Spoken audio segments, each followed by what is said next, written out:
Miércoles de la primera semana del tiempo de Adviento. Lectura del Santo Evangelio según San Mateo, capítulo 15, versículos del 29 al 37.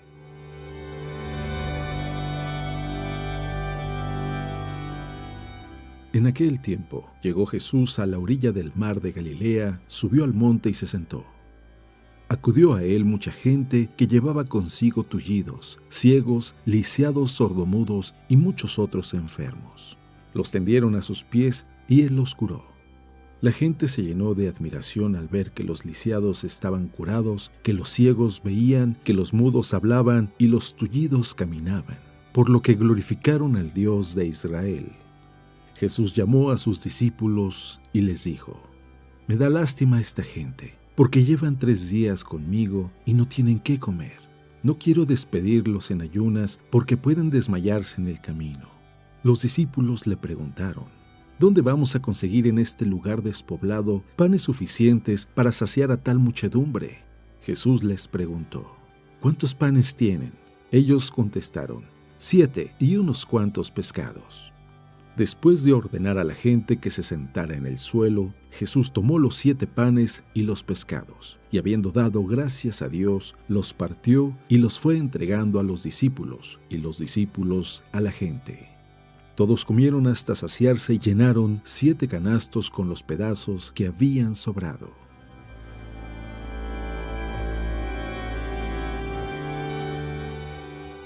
Palabra de Dios.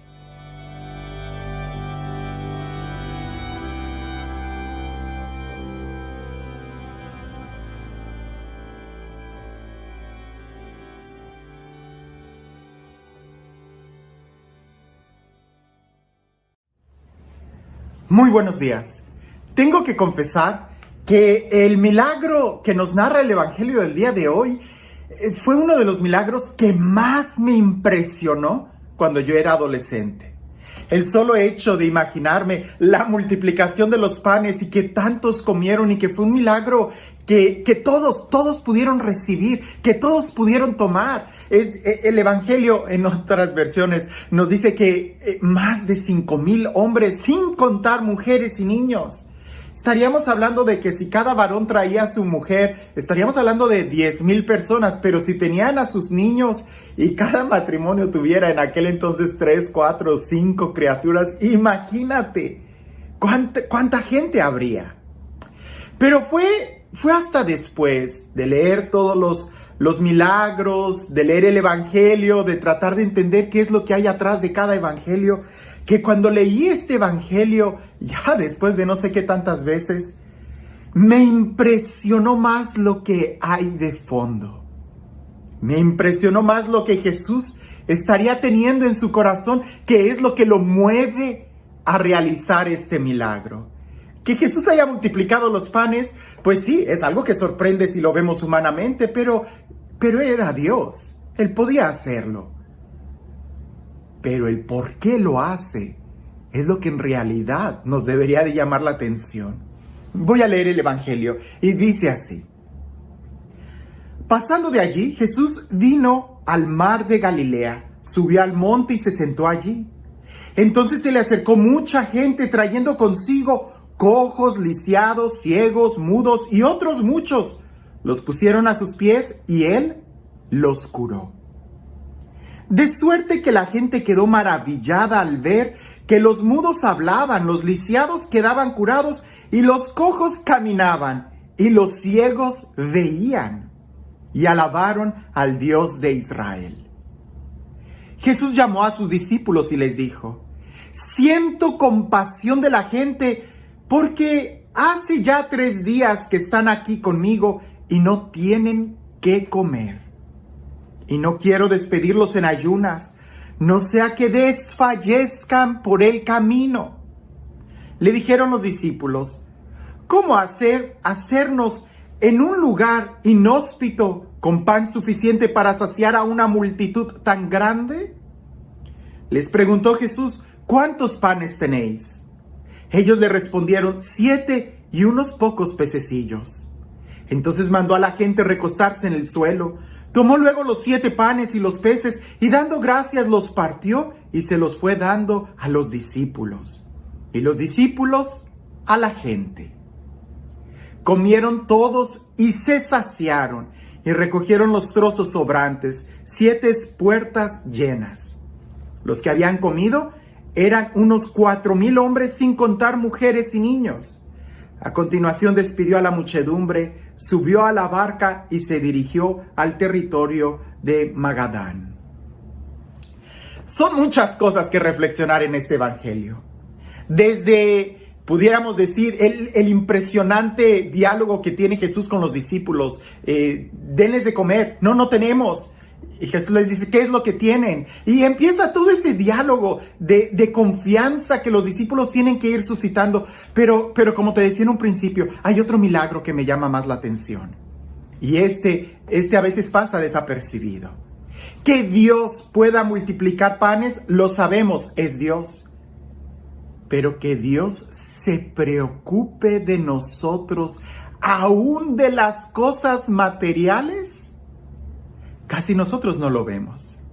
Usualmente nos imaginamos a Jesús preocupado, angustiado por nuestra vida espiritual. Si sí estamos orando, si sí estamos yendo a misa, si sí estamos leyendo la palabra de Dios, si sí estamos rezando el rosario. Sí, vemos a Dios preocupado por nuestra vida espiritual y nos imaginamos a Dios que nos da y nos provee muchas herramientas para nuestra vida espiritual.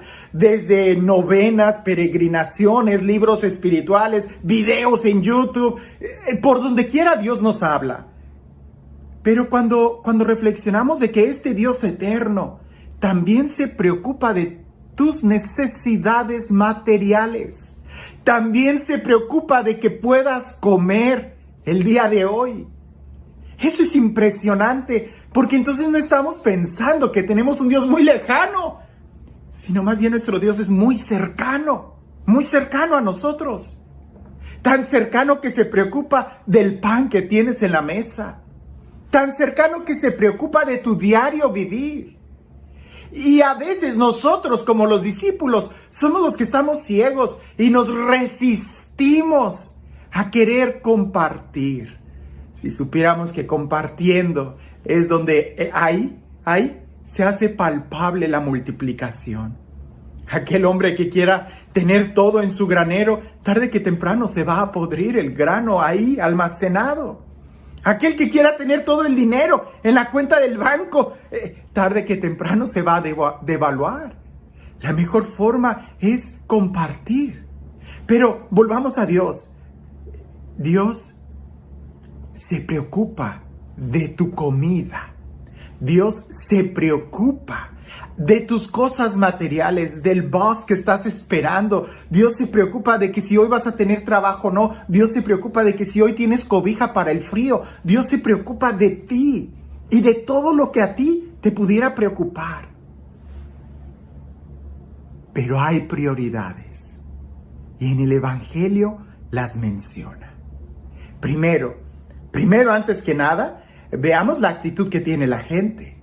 La gente sigue a Jesús y es capaz de estar atenta a estas gentes, a las palabras de Jesús por 3 días consecutivos sin comer. ¿No te impresiona?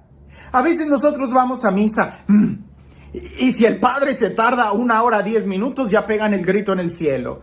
Algunos me lo han dicho, padre, su misa es tan bonita, pero lástima que dura tanto.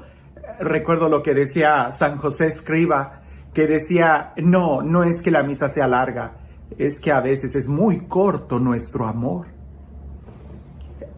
Ellos tenían hambre de la palabra de Jesús, tenían hambre de ese toque espiritual, tenían hambre de la vida espiritual, por eso fueron capaces de estar con Jesús 3 días atentos a sus palabras.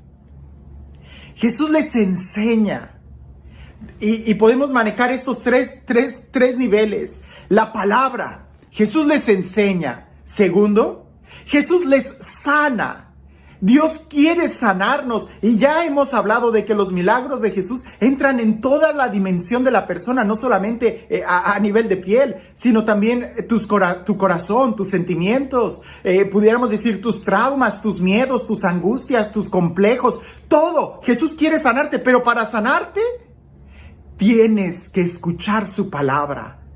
Es importante. No puede haber una salud integral si no se escucha primero la enseñanza. En estos 3 días que la gente estaba ahí con Jesús, estaban escuchando su enseñanza, fueron sanados de toda dolencia.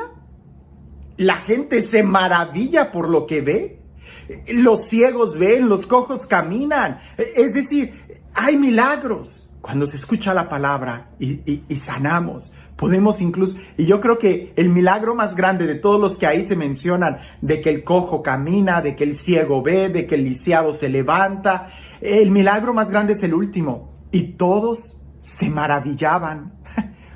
Hoy casi no nos maravillamos por nada. Incluso puede haber momentos, horas santas, donde oramos por los enfermos y ya hasta se nos hace tan común ver a una persona que sana y que da testimonio y que dice, hermanos, yo padecía de esta enfermedad y ya no. Se nos hace así como que ya hemos oído eso tantas veces. Pues este otro milagro que la gente se maravillaba, hoy tenemos también que recuperarlo.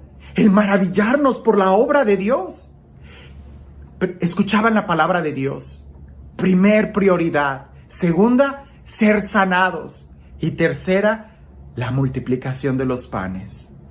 A Dios le interesa que escuche su palabra, porque su palabra es lo más importante. Su palabra es la que hace la realidad que existe. Su palabra es la que nos ilumina en nuestro diario vivir. Su palabra es la que nos revela quién es Él. Segundo, Dios quiere sanar nuestro corazón, porque sanando nuestro corazón es como nos capacitamos para poder vivir y disfrutar la vida. Tercero, Dios se preocupa por nuestras realidades materiales, por nuestra comunidad, por nuestra sociedad. Y antes de este milagro los organiza en grupos. Nosotros deberíamos también de estar organizados si queremos ver el mover de Dios en nuestra sociedad, si queremos ver la multiplicación. Como te das cuenta, en estos 3 niveles vemos la preocupación de Dios para el ser humano. ¿Qué es lo que le preocupa a Dios?